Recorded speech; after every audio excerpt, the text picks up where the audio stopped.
नमस्कार सभी को। आज के इस संभाषा के सत्र में आप सभी का स्वागत करते हुए आज हम लोग पढ़ने वाले हैं शूल के लिए अलग अलग फॉर्मुलेशंस। शूल बहुत टाइप का है। मैंने कई सारे पीडीएफ इसके बारे में पेन को लेकर शेयर किए हैं। आयुर्वेद में शूल को लेकर आप सभी जानते हैं, यानी नास्ति शूलम विना वातम, यानी वात दोष के बिना तो शूल होता ही नहीं है। इस प्रकार से आयुर्वेद शूल के बारे में बताता है। शूल के कई सारे कारण हैं, शारीरिक कारण है, मानसिक कारण है। शूल ये कभी कभी एक फिजियोलॉजिकल भी रहता है और कभी कभी इसमें पैथोलॉजी आ जाती है। शूल के कई कारणों में शारीरिक, मानसिक या आघातज भी होता है और कई सारे भूताभिसंगत व्याधियों में भी या साइकोसोमैटिक टाइप का पेन है। बहुत सारे केसेस ऐसे देखे गए हैं और मुझे लगता है कि हमारे आजू बाजू में भी ऐसे लोग देखे जाते हैं जो कि शूल बताते हैं। बट सारे प्रकार की इन्वेस्टिगेशन हम लोग करते हैं। कई बार बैक पेन को लेकर, कटिशूल, मन्याशूल, पृष्ठशूल को लेकर ये अनुभव हमें मिलता है कि पेशेंट तो बहुत ही लाइक पेन बताता है, बट इन्वेस्टिगेशन हम लोग करते हैं, एक्सरे में कुछ नहीं आता, एमआरआई में कुछ नहीं आता है और पेशेंट तो कंटिन्यू कंप्लेन करता है कि मेरे हाथों में दर्द है, मेरे पाँव में दर्द है और कटिशूल है, वॉटेवर। तो क्या मतलब इसके कारण हो सकते हैं और बिना कुछ मतलब इन्वेस्टिगेट, बिना कुछ डॉक्टर के, यानी कई बार तो ऐसा भी देखा गया है कि कुछ डॉक्टर्स तो इसको साइकोजेनिक ही बता देते हैं और उसको वापस भेज देते हैं, बट पेशेंट तो बोलता है कि तकलीफ है। तो ये एक लेवल पर, लाइक साइकोसोमैटिक लेवल पर जब पेन जाता है तो पेशेंट को ही वो महसूस होता है, ना कि उसके कोई इन्वेस्टिगेशंस में उसके या कोई रिपोर्ट्स या किसी प्रकार से कोई भी परीक्षण करके हम लोग उसको रूल आउट नहीं कर पाते। तो इसी प्रकार के अनेक सारे जो प्रकार के शूल आयुर्वेद में बताए हैं उसी को लेकर हम लोग आज चर्चा करते हैं। Basically Shool it is classified into 8 types. 8 प्रकार के शूल माने गए हैं: वातज, पित्तज, कफज, सन्निपातज, द्वंद्वज, अन्नद्रवज, शूल, परिणाम शूल और आम शूल। तो इनमें सभी में जो भी सारे प्रकार है, इनमें सभी में जो क्रॉनिकल एक ये होता है ना, तो वो ज्यादा से ज्यादा वातज टाइप का होता है। शूल के बारे में आचार्य माधवकर माधव निदान में बताते हैं। एक बार लॉर्ड शिवा जो मतलब उन बहुत ही डिस्टर्ब हुए थे, तो कामदेव को उन्होंने ये किया था during his meditation and he through his त्रिशूल टुवर्ड्स द कामदेवा, और उन्होंने कामदेव की तरफ त्रिशूल फेंक दिया था। एंड त्रिशूल के अटैक से बचने के कारण, बचने के लिए कामदेव ये लॉर्ड विष्णु के शरीर में प्रवेश करते हैं एंड इसको प्रोटेक्ट करने के लिए त्रिशूल जो होता है ना, तो ये त्रिशूल जैसे उसको ये करते हैं ना, विष्णुदेव उस त्रिशूल को मार देते हैं, यानी प्रोटेक्ट करने के लिए त्रिशूल ये जाकर जमीन पर गिर जाता है एंड दैट क्रिएटेड शूल। एंड सो एज ये त्रिशूल के साथ ओरिजिनेट हुआ है, इसीलिए इसका नाम है शूल। तो इस प्रकार से बृहत्रयी में इसका वर्णन नहीं आया है, जैसे कि माधव निदान बृहत्रयी की बात यानी लघुत्रयी में आते हैं, तो इसीलिए इसका वर्णन आगे के इसमें ग्रंथों में आया है। शूल ये रुजा, रुक, वेदना एंड आरती के नाम से भी जाता है। आचार्य चरक ने सूत्रस्थान में शूल प्रशमन गण को लेकर वर्णन किया है, जिसमें उन्होंने शूल प्रशमन द्रव्यों के बारे में बताया है। विमान स्थान में भी उन्होंने अमात्रा भोजनम लीडिंग टू शूल एंड गुल्म, ये भी एक व्याधि है जो शूल प्रधान बताया है। और शूल ये वातज सभी गृहिणी का लक्षण है। शूल ये एक लक्षण भी है, शूल ये एक व्याधि भी है। एंड बहुत सारे ऐसे अमाशयगतवात, पक्वाशयगतवात, अस्थिगतवात, संधिगतवात। आचार्य सुश्रुत ने शूल को उत्तर तंत्र में उसको एक्सप्लेन किया है एंड ये उपद्रव के रूप में उन्होंने माना है, विच इज ऑफ गुल्म का उपद्रव। और शूल के उन्होंने पार्श्व शूल, कुक्षी शूल, रुत्शूल, बस्ती शूल, मृदु शूल, आम शूल ऐसे प्रकार किए हैं। आचार्य अष्टांग हृदय में उन्होंने चरक के जैसे ही बताया, माधव निदान में जैसे मैंने बताया कि उन्होंने खास करके शूल ये व्याधि, जैसे आमवात प्रथमतः माधव निदान में वर्णन किया है, वैसे ही शूल इस व्याधि का प्रथम वर्णन ये माधव निदान में मिलता है। जैसे हम बोलते हैं ना कि माधव निदान के काल में आलस लोगों में बढ़ गया था और लोग बहुत ही मिष्टान्न भोजन करके एक प्रकार से दिन में सोना और आलस पीड़ित हो गए थे, इसीलिए फिर आमवाद की निर्मित हुई। तो इसीलिए भी मुझे लगता है कि ये शूल भी उन्हीं सब कारणों से, विरुद्धाहार से लेकर वहां पे डेवलप हो गया, और इसीलिए माधव निदान में माधवकर ने इसका वर्णन सबसे पहले किया है। निदान पंचक के बारे में अगर बात करेंगे तो ये स्वतंत्र वातदोष का है या फिर इसमें परतंत्र वातदोष होता है, और सबसे इंपॉर्टेंटली वात प्रकोप आहार विहार के साथ वातदोष संचित होकर और खवैगुण्य के साथ जहां जहां पर भी जाएगा, अगर मान लो उदर में गया तो उदर शूल, कटी में गया तो कटी शूल, पृष्ठ में गया तो पृष्ठ शूल, एंड कई सारे प्रकार के लाइक पियर्सिंग, तोदवत, भेदवत, रुकवत वगैरह वगैरह टाइप के शूल ये वातदोष डेवलप करता है। तो मुझे लगता है दोष इसमें त्रिदोष होते हैं, बट प्रिडोमिनेंटली वाता है। दुष्ट रसधातुगत दृष्टि स्त्रोतस अन्नव स्त्रोतस में खास करके जाकर ये करता है। अग्निमांद्य में जाठराग्निमांद्य होगा, एंड स्त्रोतो दृष्टि में अति प्रवृत्ति या संग, दोनों टाइप का ये स्त्रोतो दृष्टि होता है। तो पेन के प्रकार और ये सारे मैंने बताया है। आचार्य माधव निदान में भी वातज, पित्तज, कफज, वात पित्तज, वात कफज, पित्त कफज, सन्निपातज, आमज, परिणाम शूल, यानी जैसे एक एब्डोमिनल कोलिक होता है, परिणाम शूल एंड अन्न द्रवशूल, इनमें थोड़ा सा फर्क है। जैसे अन्न द्रवशूल ये भी उसी का एक प्रकार है, एंड ये ज्यादा से ज्यादा अन्न सेवन के बाद जो शूल होता है परिणाम शूल, यानी खाली पेट शूल होता है। तो इस प्रकार से इसके प्रकार बताए हैं, एक एक हम लोग इसको पढ़ते हैं। सबसे पहले तो मैं वातज शूल के बारे में बताती हूँ कि उसमें हम लोग क्या कर सकते हैं। वातज शूल ये वात के सारे प्रकोपक, रुक्ष खान पान, विरुद्धाहार, बासी खाना, अधिक मात्रा में चिंता, शोक, बहुत सूखा खाना, और मतलब ड्राई फूड यानी ड्राई रोस्टेड टाइप के आजकल जो ये मिलते हैं ना ferment processed ready to eat मिलते हैं, सब्जियां, पनीर, बटर मसाला और सभी कुछ, तो वो भी एक कहीं ना कहीं वात का प्रकोप करने वाले। ज्यादा सुपारी, सोप, तुरट रस, कषाय रस का सेवन करना, बहुत ज्यादा बोलना, मलमूत्र शुक्र का अवरोध करना, एंड सभी प्रकार से वात के हेतु अगर प्योर मिलते हैं तो वातशूल बन जाता है। इसमें ये वातशूल जो है ये किसी भी टाइप का हो, यानी किसी व्यक्ति को ये शीर में जाकर भी शीरशूल वातज टाइप का हो सकता है, अन्न द्रवशूल में वातज होता है, संधिगत में वातज शूल हो सकता है, कटिशूल वातज टाइप का हो सकता है। तो इसमें सबसे इंपॉर्टेंटली हमें जैसे ये करना होगा कि कब ये बढ़ता है। ये बढ़ता है ठंडी के दिनों में, रात्रि के समय में, यानी सायंकाल के समय, एंड खाना पचाते समय भी, और कभी अभ्र काल में यानी क्लाउडी अगर वेदर है, कोल्ड वेदर है, तो ये शूल बढ़ता है। हॉट फर्मेंटेशन, ऑयल मसाज, और गर्मी के दिनों में और गर्म आहार खान पान खाने से, सिकाई करने से ये शूल रिलीफ मिल जाता है। एंड इसी वातशूल के कारण कभी कभी अवरोध जन स्थिति में अधमान, अटो ऐसे लक्षण भी मिल जाते हैं। तो इस वातशूल के लिए हम लोग क्या क्या फॉर्मुलेशन यूज करेंगे, मैं एक एक कुछ अनुभूत जो फॉर्मुलेशन है उसको बता रही हूँ। सिंपल सिंपल बताते हैं, आप सभी जानते हैं, स्नेहन, स्वेदन, अभ्यंग, कटी बस्ती, मतलब वहां वहां पे लोकल बस्ती देना, जामु बस्ती, कटी बस्ती, पृष्ठ बस्ती, सभी प्रकार की बस्तियां है। स्नेहन मतलब एक कॉमन अगर प्रोटोकॉल हम लोग देखेंगे इसका कि किस प्रकार से इस शूल को हम लोग ट्रीट करें, तो उसमें इंपॉर्टेंटली पहले तो दीपन पाचन है, और फिर उसके बाद हम लोगों को स्नेहन करना है। आप इस इंटरनल मेडिसिन के रूप में जो भी आप दशमूलारिष्ट से लेकर जो भी देना चाहते हैं उसमें दे सकते हो। यहाँ वात के साथ साथ, वात का शमन करने के साथ साथ तो रसायन ग्रहण चिकित्सा भी करनी पड़ती है। इसमें स्नेहन बहुत ही ज्यादा इंपॉर्टेंट है। स्नेहो रुजा, मतलब ऐसे बताया कि श्लोक जैसे स्नेहन से रुजा का नाश होता है। स्नेहन is important part. With internal आप दीजिए, पीने को दीजिएगा तेल, घी, तिल तेल दिया जा सकता है।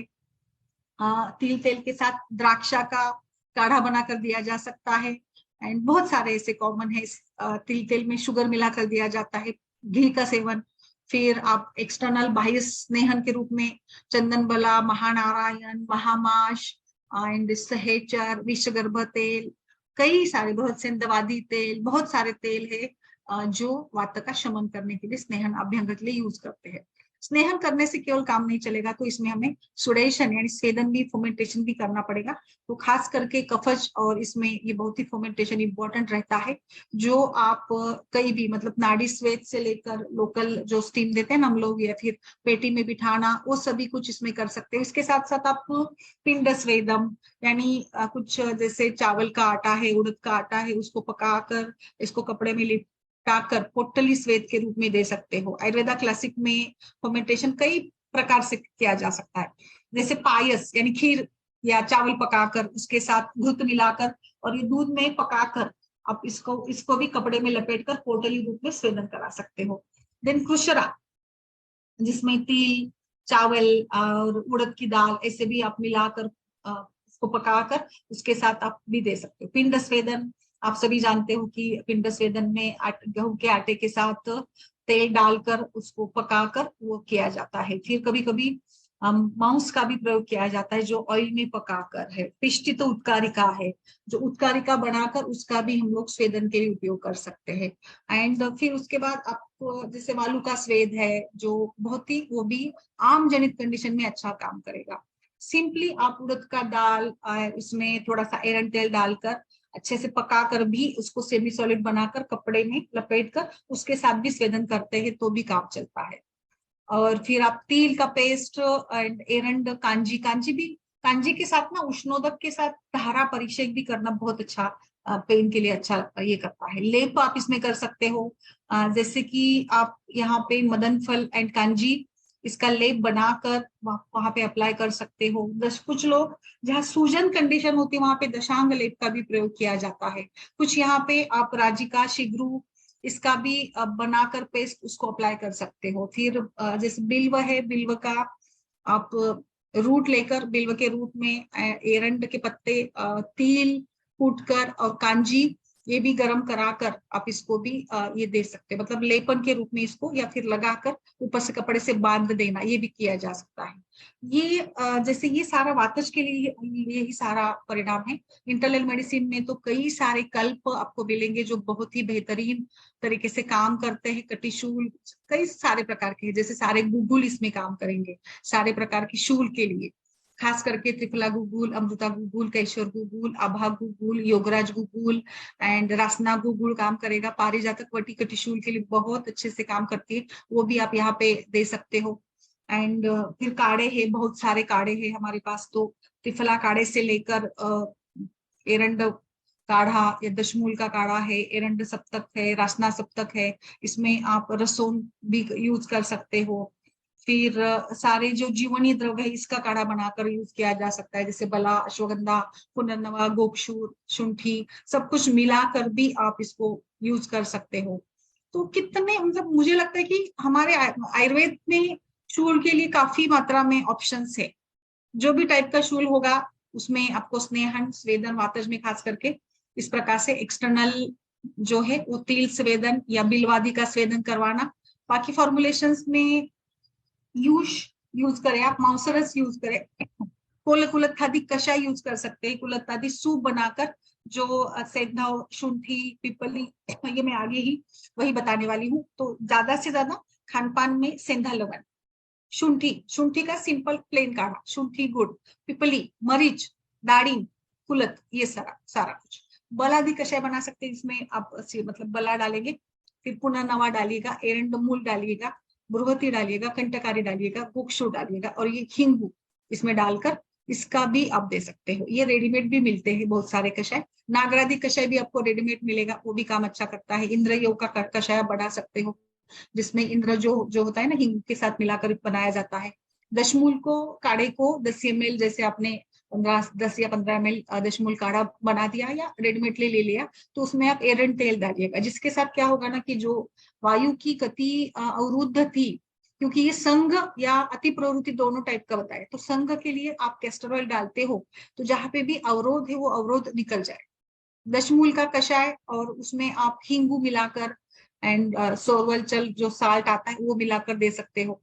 करंजादि चूर्ण, करंजादि चूर्ण में आप लवण डालकर, शुंठी डालकर इसका भी उपयोग कर सकते हो। तो फॉर्मुलेशंस तो मुझे लगता है बहुत ही फॉर्मुलेशंस हमारे पास है। एक और बताऊंगी मैं खास करके पेन के लिए, जैसे जहां पर भी आपको लगता है ना कि कोई भी टाइप का पेन हो, आमच छोड़ के, खपत छोड़ के, वातज अगर प्योर पेन हो, तो वहां कहीं ना कहीं धातुक्षय होता ही है। इस धातुक्षय को कम करने के लिए ना क्षीरपा कल्पना का प्रयोग करें। दूध में आप अश्वगंधा और शतावरी या लाइक बला डालकर इसका प्रयोग करेंगे, और आप इसमें गुरुची भी डालिएगा, क्योंकि गुरुची रसायन का काम करती है। तो ये प्रिपरेशन एक प्रकार से जो लिगामेंट, टेंडन एंड इसकी जो इंजुरी होती है, न्यूरोलॉजिकल, रोमेटोलॉजिकल जो पेन होता है, उसके लिए वो बहुत ही ज्यादा सा बहुत ही अच्छे से काम करेगा। मतलब आप बिलीव नहीं करेंगे, बट हमें वात, हम लोग केवल पेन किलर के रूप में शूल की चिकित्सा नहीं करनी है, हमें वात को भी इम्प्रूव करना है, यानी वात का शमन करते करते हमें शरीर का बल बढ़ाना है, धातु का बल बढ़ाना है।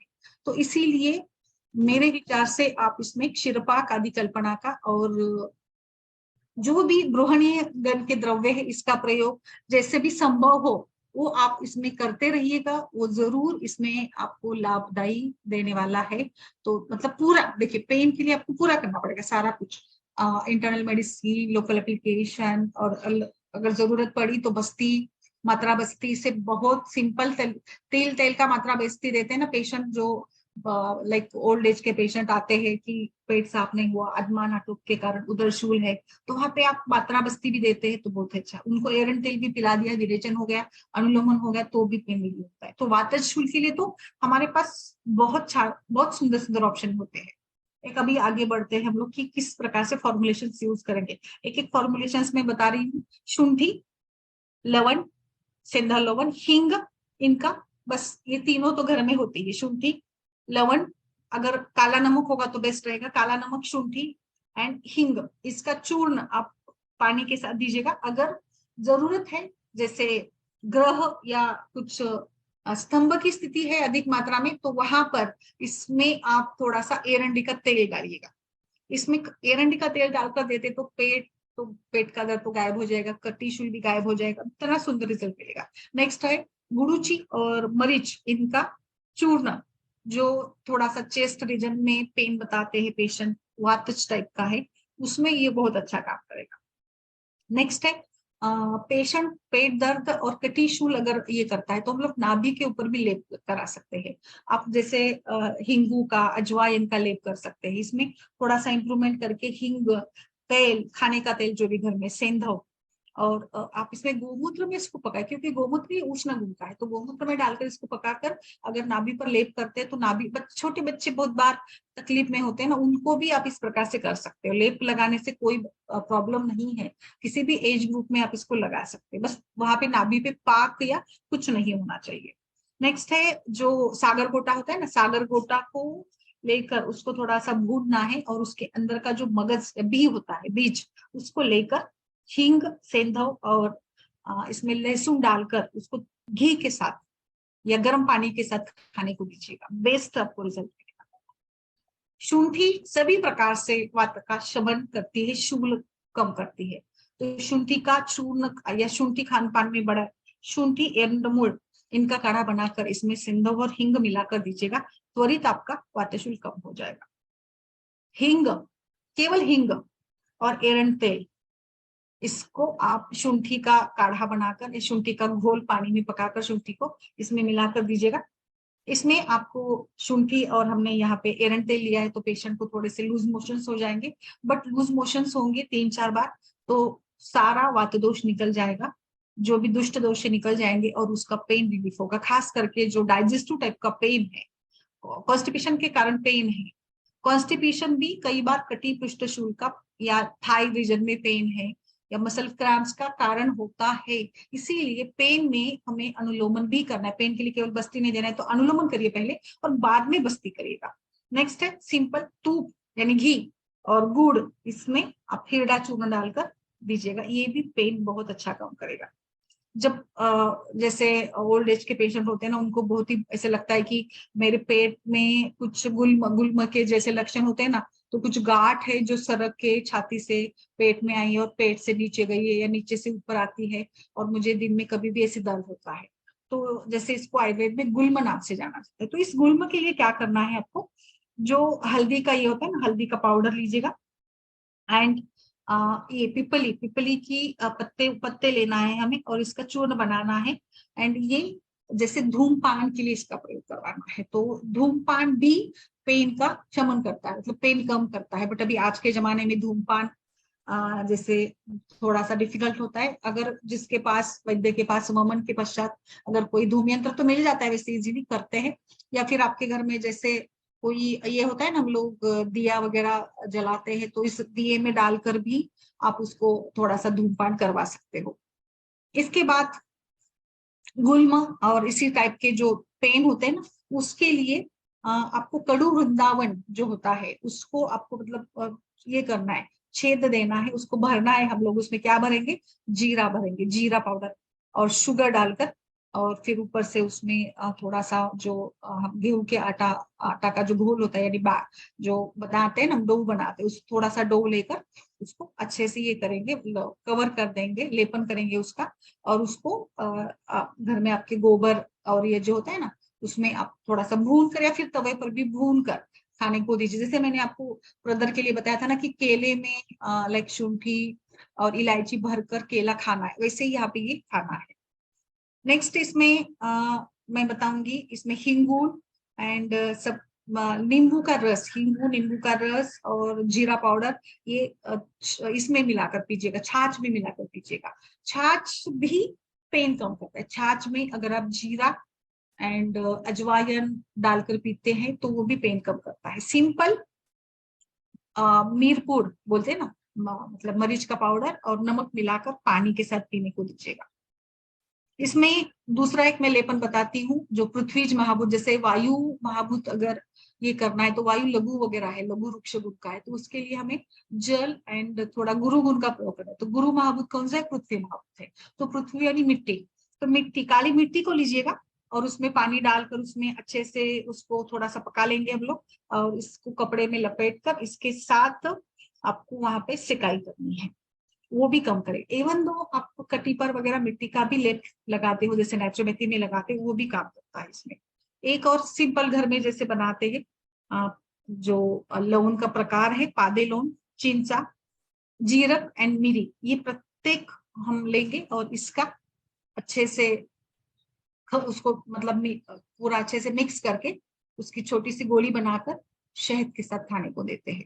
बहुत ही सुंदर तरीके से ये काम करने वाला होता है। एक और मैं इसमें बहुत सारे जैसे ऑप्शंस है, उसमें एक ऑप्शंस भी बहुत ही काम अच्छा करता है, जो यहाँ पे पंचभौतिक चिकित्सा में यूज किया जाता है, चिंचा लवण तेल। चिंचा लवण तेल आपको मिलेगा, मार्केट में भी मिलेगा एंड मतलब ऑनलाइन भी अवेलेबल है। बट एक्चुअली इसको कैसे बनाया, बहुत सिंपल तरीके से ये एक हम लोग इसको बना सकते हैं घर में। आपको क्या करना है, जैसे घर में जो खाने का तेल आप प्रयोग में करते हैं उसको लेना है आपको। अब इसका प्रमाण मैं लीटर के इससे बताऊंगी। जैसे आपको लेना है तेल खाने का 1 लीटर ले लिया। फिर जो इमली होती है घर में, इमली जब पुरानी इमली रखी जाती है तो उसको नमक लगा कर रखा जाता है, अगर नमक लगाए वाली भी होती है तो भी चलेगा। इस इमली को लेना है आपको 250 ग्राम, इसमें सेंधव डालना है 10 ग्राम एंड पानी लेना है 4 लीटर। सबसे पहले तो क्या करेंगे, आप 4 लीटर पानी में इमली को भिगो कर रखिएगा और फिर हम लोग उसको हाथ से लाइक ये स्मैश करके उसका इसको छान लेते हैं, है ना, और इसको छान लीजिएगा। अभी क्या करना है आपको, इसमें सेंधव डालिएगा एंड तेल मिला दीजिएगा। इसमें सेंधव और तेल डाल के इसको उबाल देना है, पूरा अच्छे से उसको उबाल देना है। और थोड़ा सा अच्छा मतलब वो घट जाता है तो उसमें लास्ट में सेंधव डालेंगे। जब पूरा पानी जो है वो पूरा पानी उड़ जाता है और सिर्फ तेल जो है वो नीचे बैठता है, जैसे हम लोग घी वगैरह पकाते हैं, घी बनाते हैं, तो उसमें जो पानी का जो अंश होता है ना वो निकल जाता है धीरे धीरे और केवल घी वैसे बनता है। वैसे यहाँ पर तेल जैसे बनता है, तो वो तेल आप छान कर निकाल लीजिएगा। इस तेल का प्रयोग आपको पीने के लिए एंड लोकल एप्लीकेशन के लिए करना है। 3 से 4 चम्मच आप तेल अपान काली या फिर खाना खाने के पहले या खाने के पहले निवाले के साथ इसको खाइएगा। एंड ये तेल थोड़ा सा अनुष्ण ही होना चाहिए पीते समय, और आप खाना खाते समय चावल के साथ या रोटी के साथ खाएं, कोई दिक्कत नहीं है। सो ये काम कैसे करता है, जैसे चिंचा, इमली, ये आम्ल धर्मी है तो वाता का शमन करेगी, और ये दीपन है, लघु है, उष्ण है।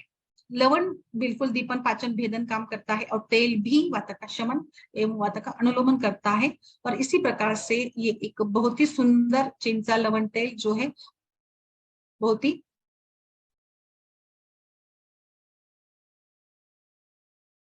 करेगा। और एक सिंपल वाला मतलब इसमें बनाने में भी आप घर में भी इसको बना सकते हैं, कोई हमें बहुत बड़ा इसमें ये नहीं लगेगा, बहुत बड़ा साधन सामग्री भी नहीं लगती है इसमें। और ये इस प्रकार से सिंपल तरीके से हम इसको कर सकते हैं। तो इसमें आप जैसे मैंने बताया धारा पर, इसमें धान्याम्ल की धारा करिएगा, परिचय करिएगा धान्याम्ल या कांजी बनाकर। आप छाछ की भी तक्र धारा भी कर सकते, कटी पर अगर यह है ना, तो वहां पर भी आप इसको भी करा सकते हैं, यानी तक्रधारा भी करा सकते हो। लहसुन आदि वटी, लहसुन खाने में यूज करें। रासना गुड़गुड़, रासना का काढ़ा, रासना सप्तक, रासना पंचक, जो भी काढ़ा मिलता है। अजमोदा चूर्ण, या जैसे ये भी यूज करते हैं ना हम लोग अजवाइन का। अभी मैंने लेपन वगैरह या स्टीम धूम के लिए भी बताया। निर्गुंडी का तेल लगाने के लिए निर्गुंडी के तेल का धारा परिषेक करवाइएगा। माश, महामाश तेल को लगाना, एरंड तेल पीने के लिए, लगाने के लिए, जहां जहां पर भी लेप करना है वहां पर एरंडी का तेल डालिएगा। कितने सारे मार्केट में कषाय अवेलेबल है, सहचर कषाय, फिर जैसे ये है रासना एरंड कषाय है, महारासना है, रासना सप्तक है, शुंठी कषाय है, एंड दशमूल तो हो गया, क्षीरबला तेल, महानारायण तेल, महामाश तेल, धन्वंतर तेल। और खाने में सारा उष्ण, उष्ण केवल उष्ण नहीं बट जैसे चावल, गेहूं जो गर्म शरीर को गर्मी भी देते हैं, ऐसे धान्य भी, सेरस भी, जिसमें उड़द होगी, दालें होगी, एंड लहसुन होगा, थोड़े मसाले होंगे। आप घी भरपूर खाने को बताइए पेशेंट को। आम्ल द्रव्य भी खाने को लगाइएगा। तिक्त कषाय, कटु तिक्त कषाय, रूखा, ठंडा, ये कम करे खाने से। बिल्कुल भी सुपारी, सोप से लेकर सब कुछ। पेशेंट को ज्यादा अति चक्रमण, अति अवेगावरोध और रात्रि जागरण वगैरह सारे हेतु बंद करवाइएगा। एंड बिल्कुल मुझे लगता है ये पेन एकदम से रिलीफ नहीं होगा बट धीरे धीरे वो होगा। और चिंता, क्रोध, वो सारा कुछ भी हमें बंद करवाना होगा पेशेंट का। तो इसके साथ अगर आप काम करते हो तो बेस्ट तरीके से आपको ये मतलब रिजल्ट देगा। एक और मैंने देखा था, जैसे लेप, अलग अलग लेप है एरंड के पत्तों का, या आप इसमें अर्क के पत्तों का भी यूज कर सकते हो। वो भी एकदम से अच्छा रिजल्ट देने वाला माना गया है। कई सारे है इसमें, निर्गुंडी के पत्तों का लेप भी लगाया जा सकता है। तो जैसे दशांग लेप का मैंने बताया ना आपको कि उसका आप प्रयोग करेंगे, बट वो जहां पे इन्फ्लामेशन है वहां पे आपको ये करवाना पड़ेगा। तो इस प्रकार से ये वातज शूल के लिए कुछ फॉर्मुलेशंस मैंने बताए हैं। सो बताइए।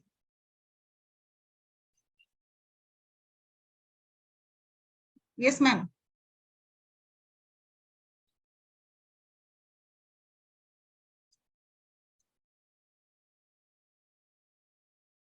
किसी को कुछ इसमें बताना है?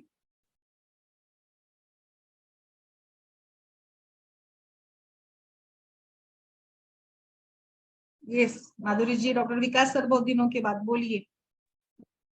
नमस्ते मैम, गुड इवनिंग मैम। नमस्ते, गुड इवनिंग, बोलिए मैम। जो आपने मैम एक बताया था एरंड तेल और दशमूल क्वाथ, अगर जैसे थोड़ा सा कॉन्स्टिपेशन की वजह से जैसे होता है, जैसे पक्वाशयगत वात है या फिर जो पुरुष आवरणगत वात है, तो उसमें तो ये मैम दशमूल क्वाथ में और एरंड तेल कितना मिक्स होगा, मतलब किस तरह से एक एडल्ट के लिए? क्या क्या? दशमूल, दशमूल क्वाथ और एरंड तेल मतलब मिक्सिंग कैसे करेंगे, कितनी मात्रा, डोज कितनी दशमूल होगी? का काढ़ा सर आपने जैसे माने 15 ml का ले लिया है, तो इसमें जी आप 5 ml एरंड तेल डाल दीजिएगा। जी। जैसे एरंड तेल का कैसा है ना, एरंड तेल वैसे हम लोग 50 ml भी पेशेंट को पीने को बताते हैं, उसमें कोई दिक्कत नहीं है। बट केवल पेशेंट की प्रकृति, ऋतु कौन सा चल रहा है, एक बार उसको सूट हो गया तो फिर आप उसकी मात्रा बढ़ा सकते हो। यानी काढ़े की मात्रा ज्यादा होगी और उसके 25% एरंड तेल की मात्रा डालेंगे। जैसे हम लोग संधिवात और आमवात के पेशेंट को भी एरंड तेल रोटी में डालकर वगैरह खाने को बताते हैं ना, उसी टाइप से। मैम ये लेना कैसे है, मतलब रात को लेना है, केवल एक टाइम लेना है, मतलब रात नहीं, को, दो या टाइम दे सकते हो सर, 2 टाइम दे सकते हो इसको ना, 2 टाइम दे खाने के सकते बाद? हो। यस, खाने के बाद इसको 2 टाइम दे सकते हो।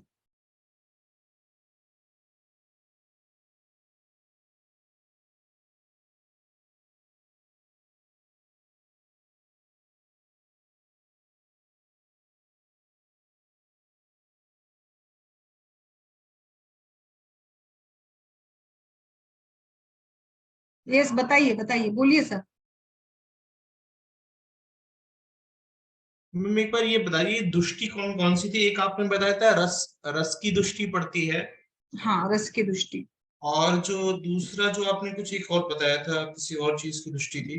रस की, अण्व स्रोतस की दृष्टि थी, इन्हीं दोनों की जनरली रहती है, किसी और हाँ चीज की? जनरली अन्न व स्रोतस, क्योंकि सभी जो क्रिया वायु का जो स्थान है ना, पूर्ण एक अन्न मार्ग देखेंगे मुख से लेकर गुदा तक, तो इस प्रकार से वहां पे अन्न व स्रोतस ज्यादा रिलेट करता है वायु को। वायु के सारे प्रकार जैसे ये है यानी अपान है, समान है, प्राण है, वो ज्यादा से ज्यादा सारे रिलेटेड होते हैं ना, इसीलिए हम लोग इसको लाइक अन्न ये करेंगे, अन्न व स्रोतस इसको बोल सकते हैं। प्रिडोमिनेंटली तो रसव स्रोतस की दृष्टि होगी, दुष्य के रूप में धातु की दृष्टि होगी, स्रोतस के रूप में अन्न व स्रोतस।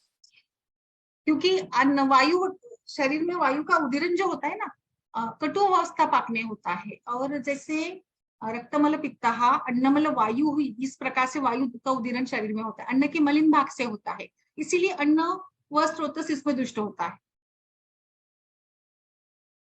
रसमल कफ रक्तमल पित्त अन्नमल वायु, इसी प्रकार से होता है ना शरीर में दोषों का उदीरण।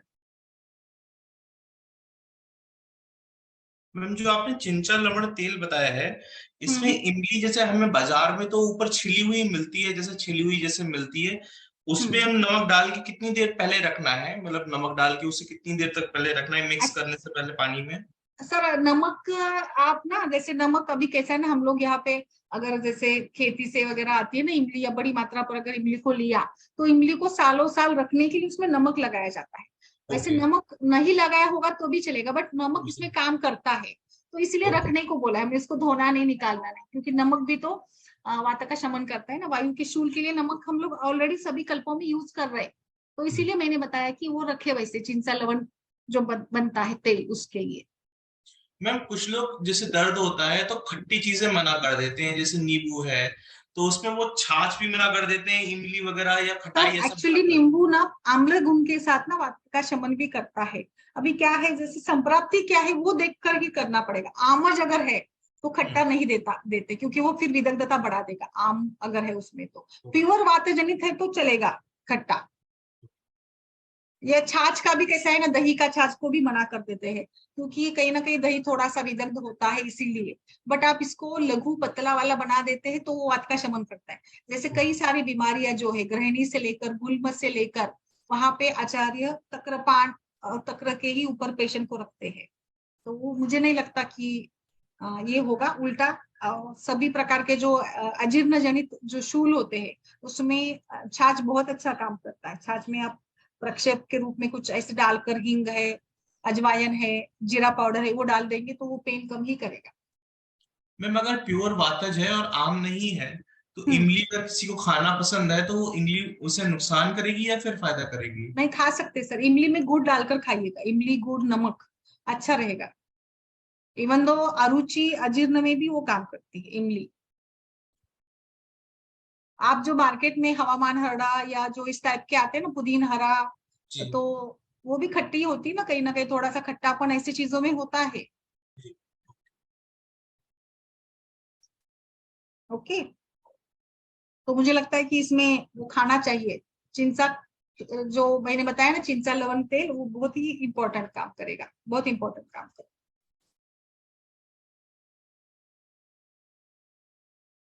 मैम ये चिंचड़ तेल लेना कैसे है, या सर इसको लोकल पी भी एप्लीकेशन? सकते, 2 से 3 चम्मच ले भी सकते, पीने में ले सकते हैं, या लोकल एप्लीकेशन भी इंडिकेटेड है। जैसे भी संभव हो आप इसको, मैं ग्रुप पे डाल देती हूँ, इसका मेरे पास पेज है ना, मैं वो डाल देती हूँ। वो मराठी में है इसीलिए मैंने डाला नहीं था, वो किताब पंचमोती किताब का ही है वो। मैम ये मतलब चिंचा लवण तेल खाने से पहले लेना है बाद में? खाने से एकदम स्टार्टिंग में, या फिर खाने की पहले निवाले के साथ। अच्छा, पहले लेना के साथ एक स्टार्टिंग में। यस सर सर देखिए, इसमें ना चिकित्सा के कई मायने होते हैं, कई तरीके से हम लोग इसमें विचार कर सकते हैं पेन के लिए। जैसे मतलब जानु पेल है, जानु का पेन है, जानु संधि शूल है, तो वो कितनी प्रकार का होता है। जैसे प्योर वातिक होता है, कभी वात कफज है, कभी वात पित्तज है। रुमाटाइड टाइप का है तो आम होता है, तो इसमें आपको ज्यादा स्वेदन और आम पाचन करना पड़ेगा पहले। तो जहाँ पे जैसी कंडीशन है, यहाँ पे मैंने अभी जो सारे बताए ना, वो ज्यादातर मैंने प्योर वात के लिए बताए हैं सारे विकल्प जो है। शूल तो बड़ा ही व्याधि है, उसको तो पढ़ने में समय लग जाएगा। बट टिपिकली प्योर जो वातज टाइप का शूल है, जो खास करके ओल्ड एज में होता है, या जो वात प्रकोपक हेतु के साथ जो बनता है, और कई बार विदाउट रीजन भी बन जाता है, उसके लिए ये मैंने बताया था पूरा टिपिकल प्योरली। और कभी कभी मोच आना है, कटिग्रह हो जाता है, कैसे भी ऐसे भी होता है ना, कभी कभी सिंपल कुछ रीजन से भी शूल बर्थ होता है, तो उसमें भी हम ऐसे ही विचार करेंगे, जिसमें कुछ आप आम नहीं होता है पेशेंट को, ऐसे गिरना पड़ना प्रपतन वगैरह ऐसे भी कॉजेस होते हैं ना। जी, थैंक यू मैम। यस। एक, हाँ चलिए फिर आगे बढ़े हम लोग इसमें।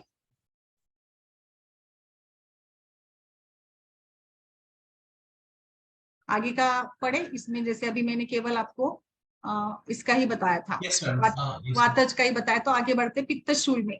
अभी पित्त के इसमें मैं प्रकोपक हेतु नहीं बताऊंगी, पित्त इसमें भी बिल्कुल वही सारे हेतु होते हैं, जैसे क्षार, तीक्ष्ण, आम्ल, विदाही, विदग्ध अन्न पान का सेवन करना, और ज्यादा तेल, मांस, पित्तकारी पदार्थ, खट्टा मीठ मतलब खट्टा ज्यादा, क्रोध, हमेशा धूप का सेवन करना, अधिक प्रकार से दही और कांजी जैसे, और मद्य, खट्टे बहुत ही खट्टे बासी खाना खाना, दाह और तृष्णावेगों का धारण करना, और सभी ये कारणों के साथ जब ये इसी प्रकार से होगी यहाँ पर भी शूल की संप्राप्ति, तो वहां पे कैसे विचार करें। यहाँ पे हमें देखिए पित्त का प्रकोप है, तो पित्त का शमन करने के लिए आपको मधु, तिक्त और कषाय रस का उपयोग करना पड़ेगा। तो इसमें थोड़ा सा प्लान चेंज करना होगा। पित्त है तो हमें थोड़ा आम पाचन भी करेंगे हम लोग इसमें पहले शुरू में। आप जैसे भी आपके पास अवेलेबल द्रव्य होते हैं उसके साथ आप आम पाचन करिएगा। इसमें हम लोग ऐसे द्रव्य जैसे आंवला है, जो पेन भी कम करेगा, पित्त का शमन भी करेगा। तो पित्त का शूल के लिए आंवला, और आंवला के साथ जो भूम्याम्ल की होता है, या फिर आप द्राक्षा भी यूज कर सकते हैं, एंड इसमें शुगर डालकर पीने को दीजिएगा, त्वरित पित्त शूल कम होता है। और अभी घर में जो बना कर रखा जाता है, बाजार में भी मिलता है मुरब्बा करके, यानी हम लोग आंवले को शुगर के साथ पकाकर वो रख देते हैं घर में, और जब भी एसिडिटी या ऐसे शूल का होता है ना किसी को, तो वो खाने को देते हैं। तो ऐसे मुरब्बा में भी आप यूज कर सकते हैं, उसको भी आप प्रवाह या उसमें गुरुचि सत्व डालकर दीजिएगा, वो भी अच्छा एक ये होता है, इफेक्टिव ट्रीट प्लान होता है। तो आंवला का कोई भी विकल्प पित्तज टाइप के शूल के लिए दे सकते हो। आंवला कैंडी है, आंवला का चूर्ण शहद के साथ, आंवला का चूर्ण मिश्री के साथ भी, मतलब कितने सारे ऑप्शंस आपको फिर आंवला चूर्ण के साथ मिल जाते हैं। नेक्स्ट मैं बताऊंगी यहाँ पे पित्त का जो दाह जनित संप्राप्ति हो, तो वहां पे शतावरी बहुत अच्छा काम करेगी। शतावरी का काढ़ा बनाकर उसमें गाय का दूध एंड शहद डालकर आप दीजिएगा। सभी मतलब शूल और दाह दोनों भी है, तो उसमें ये बहुत अच्छा रहेगा।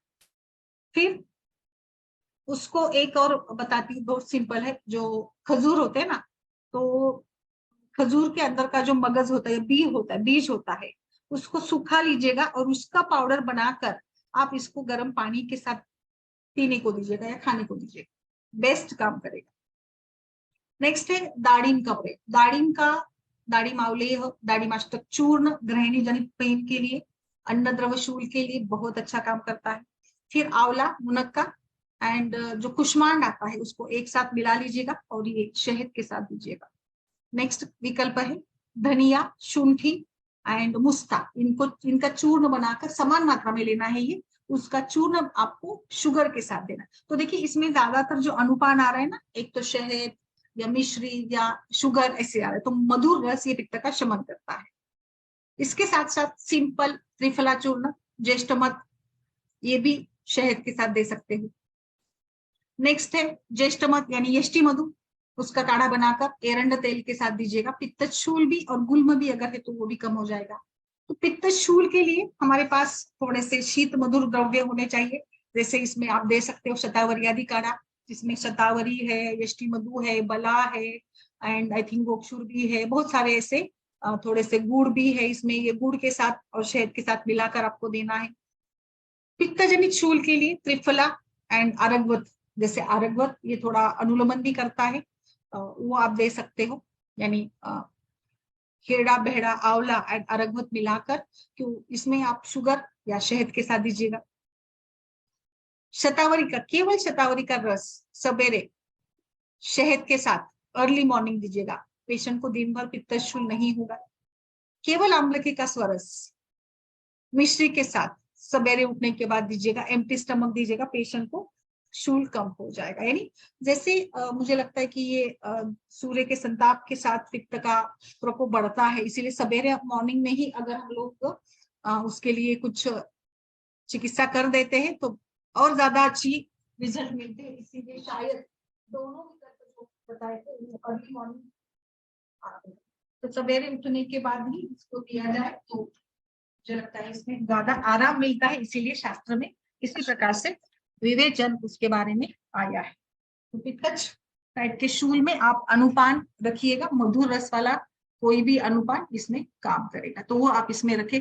इसमें गुड़ादि यौगिक दिया जाता है, तो जैसे कोई खीर बना, आप चावल की खीर बना दीजिएगा या गेहूं की खीर, कोई भी खीर बना दीजिएगा, इस खीर में गुड़ डालकर आप इसको दूध के साथ पकाकर, मतलब पहले तो दूध के साथ ही पकाना है, फिर ऊपर से खाने को देते समय भी आप दूध मिलाकर और गुड़ डालकर इसको खाने को दीजिएगा, पेशेंट को बहुत अच्छे से आराम मिलेगा। तो दूध का भी आप अनुपान के रूप में इस पित्तज टाइप के शूल में प्रयोग कर सकते हो। नेक्स्ट है सिंपल दूध और घी मिलाकर दोनों को दीजिएगा। दूसरा इसमें है पेशेंट तो अगर नॉनवेज खा सकता है तो इसमें मांस का सूप आप दे सकते हो। सूप क्या करेगा ना, एक प्रकार से धातु बल को बढ़ा देगा सूप जो देंगे हम लोग, और इसी से वो शमन भी करेगा, यानी पेन भी कम करेगा अगर आप इस प्रकार से उसको देते हो। तो मेरे विचार से पित्त शूल के लिए भी हमारे पास ऐसे ही सारे विकल्प होंगे।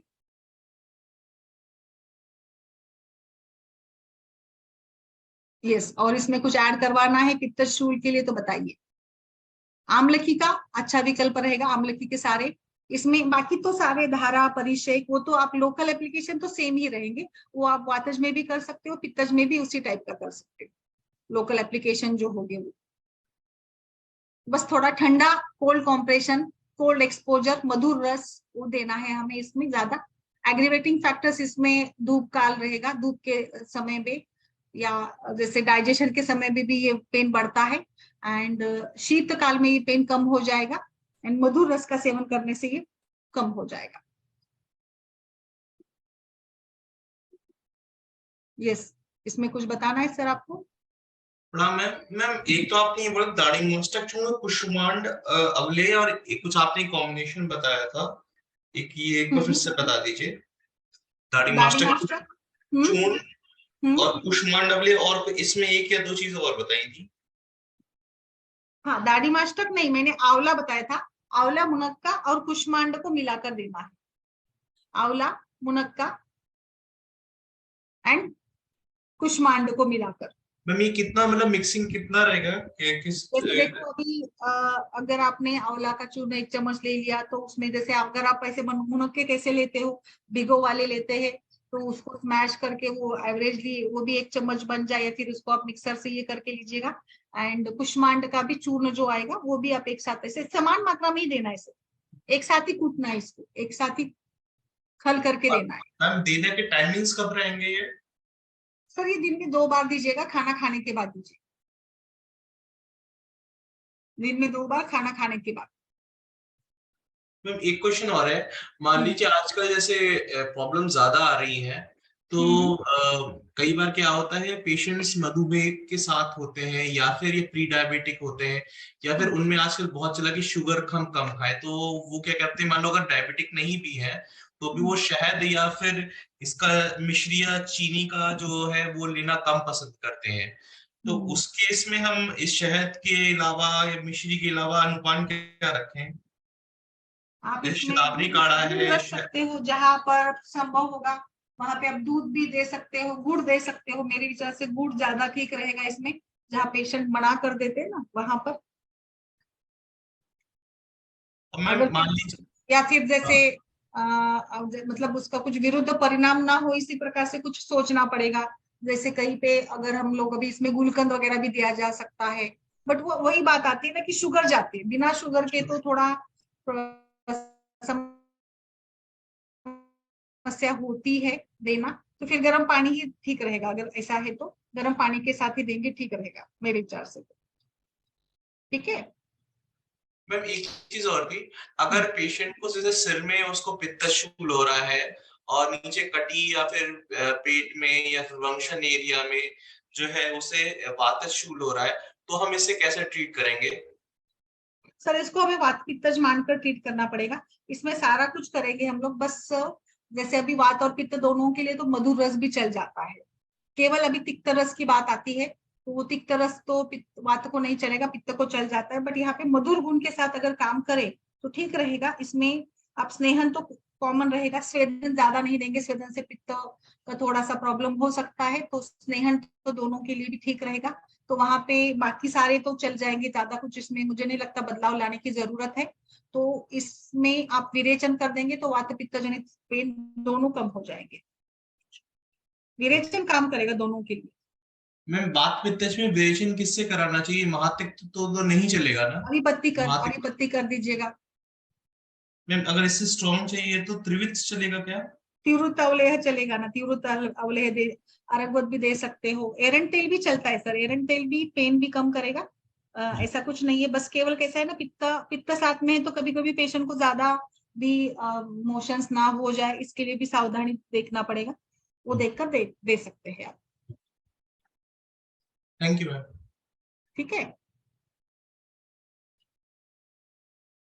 स्नेहन स्वेदन और फिर बाद में बस्ती वगैरह भी आप यूज कर सकते हो। चलिए फिर आगे बढ़ते हैं। आगे जैसे हमने पित्त डोमिनेंस देख लिया, तो इसमें आगे आप कफ डोमिनेंस के बारे में बात करते हैं। कफ डोमिनेंस शूल के लिए तो इंपॉर्टेंटली पहले वोमन देना बहुत अच्छा है। पहले तो आप लंघन करिए, अगर आमच टाइप का शूल है यानी अन्न द्रव शूल या जहाँ पे डाइजेस्टिव टाइप का शूल है तो उसमें लंघन तो इंडिकेटेड है ही। आप पेशेंट को लंघन अगर पेशेंट कर सकता है, कोई समस्या नहीं है तो लंघन करवाइएगा। कफ शूल के लिए ज्यादा से ज्यादा हम कटु तीक्ष्ण उष्ण प्रयोग करेंगे आहार में भी, और पुराना चावल पुराना धान्य अनाज उसको खाने को लगाइएगा। एंड मतलब वो इम्पोर्टेंटली जैसे अन्न के साथ और औषध और अन्न दोनों का संयोग ही इसमें ठीक काम करेगा, तो वो दोनों को आप ये करिएगा, अच्छे से देख लीजिएगा। नेक्स्ट बाकी उसमें फॉर्मुलेशन के रूप में पटोल आदि कषाय अच्छा काम करेगा। पटोल कषाय में जैसे आम्ल की गुरुचि भी है और ये शहद के साथ आप इसको दे सकते हो, फिर द्राक्षादि कषाय दे सकते हो, पथ्यादि काढ़ा है, और फिर शिग्रू का कषाय है, शिग्रू गुल दिया जा सकता है, लोह भस्म और त्रिफला चूर्ण ये एक साथ एक समान मात्रा में शहद और घी के साथ दे सकते हो। फिर मातुलुंग रस है जो यवक्षार के साथ दिया जाता है। वोमन हो गया। कटु रस वाला पटोल एंड पटोल का कोई भी पटोल चूर्ण वगैरह देते हैं ना, तो आचार्य बताते हैं कि कफज टाइप का शूल हमेशा से कम होता है। फिर इसमें और दूसरे कुछ विकल्प जैसे फॉर्मुलेशंस में अगर बात करेंगे तो पिपली मूल चवक चित्रक शुंठी इसका काढ़ा बनाकर सेंधव के साथ दीजिएगा। नेक्स्ट है जो हिंग सेंधव शुंठी आंवला इनका चूर्ण आधा तोला, जैसे आधा तोला यानी 5 ग्राम की मात्रा में हो गया, तो ये 5 ग्राम की मात्रा में गर्म पानी के साथ दीजिएगा। तो जैसे चेस्ट में पेन है या कमर में पेन है या कटी में पेन हो तो वो कम होने में इसमें आराम मिल जाता है, वो कम हो जाता है। नेक्स्ट है शुंठी का बहुत ही प्रयोग करना है क्योंकि शुंठी वातज में भी चलेगी और कफज में भी। सिर्फ हमने पित्तज टाइप के शूल में इसका प्रयोग ज्यादा नहीं किया था। शुंठी और शुंठी के साथ मरीच और फिर सेंधव अजमोदा अजवायन त्रिफला चित्रक ये सब कुछ समान मात्रा में शहद के साथ देना है। शुंठी और कोष्ठ दोनों वनस्पति को अच्छे से छान कर उसका जो मतलब पाउडर है ये आप चुनकड़ी जो होती है ना, चूना जो होता है उसमें आप खलव करके उसकी छोटी गोली बनाकर दीजिएगा, वो भी पेन कम करेगी। कफशूल के लिए पिपली मूल चित्रक ओवा अजवायन मीरा हिंग समभाग मात्रा में देना है।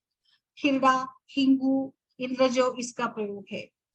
कोई भी अगर पेट का दर्द है कफज कारण से है आम के कारण होगा तो इसमें अदरक और हिंग दोनों को एक साथ भूनिएगा आप छोटे मतलब घर में छोटे तवे के ऊपर, और फिर इसको एक प्रकार से पेशेंट को थोड़ा सा तीखा लगेगा, पेशेंट को शुगर के साथ दीजिएगा खाने को तो चल जाएगा। फिर आप इसमें शंख भस्म सेंधा लवण शंखवटी भी काम करेगी, शंख भस्म सेंधा लवण हिंग शुंठी मरीच, पिपली, इनका समभाग चूर्ण इसमें आप दे सकते हो। तो कफज शूल के लिए ज्यादा से ज्यादा क्षार, लवण, शुंठी, हींग, मरीच, पिपली, पिपली मूल, इंद्रयव, हिंगू, अजवायन, ऐसे सारे थोड़े उष्ण तीक्ष्ण द्रव्यों का प्रयोग आचार्य इसमें बताते हैं कफज शूल के लिए। बाकी तो निर्गुंडी कषाय है, शूलहर कषाय भी मिल जाता है। इवन आप चित्रकादि वटी, शंखवटी, महाशंखवटी, अविपत्तिकर चूर्ण, हिंगवाष्टक चूर्ण, पुनर्नवा मंडूर, अम्ल पित्तांतक लोह, सूत शेखर, शूल गज केसरी रस है, चंद्रकला रस है, कामदुधा, पित्तज टाइप में कामदुधा काम करेगा अच्छा, हिंगू वचा चूर्ण, यष्टि मधु चूर्ण, नारिकेल लवण चूर्ण, ऐसे कितने सारे कल्प है।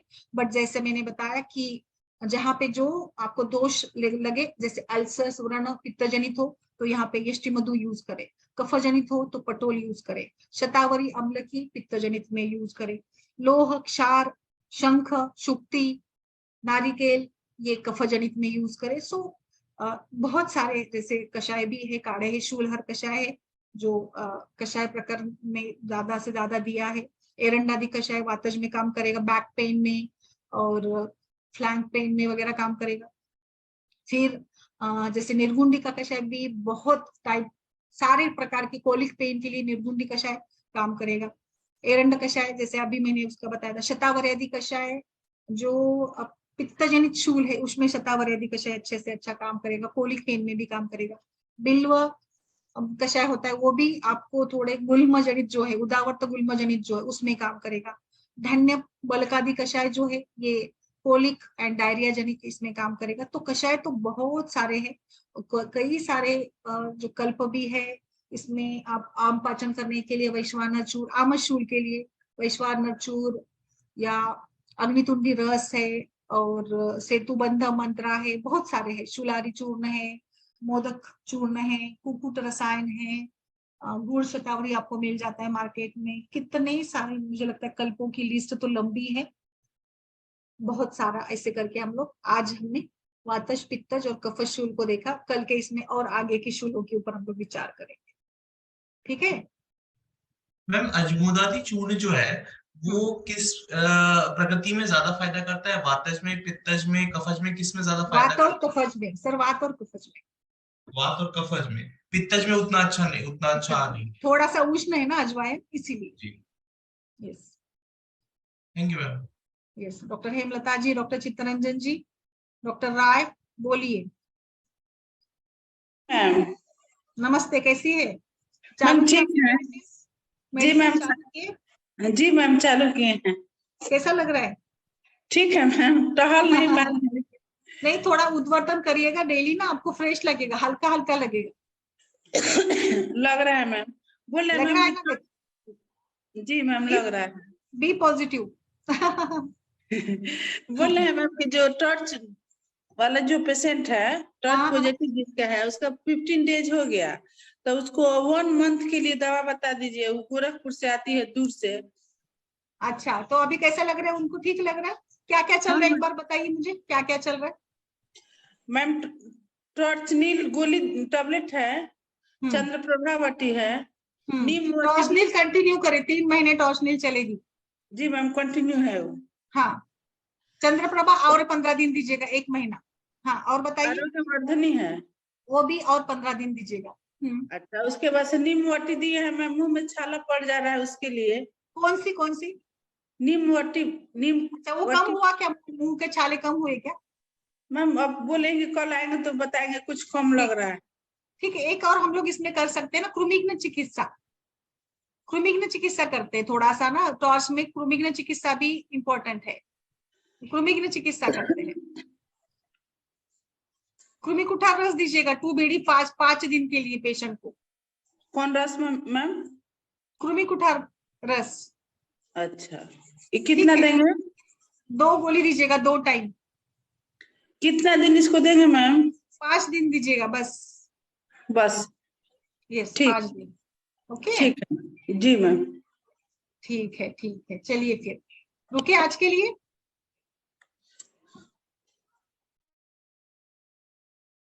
चलिए फिर, नमस्कार सभी को, कल मिलते हैं।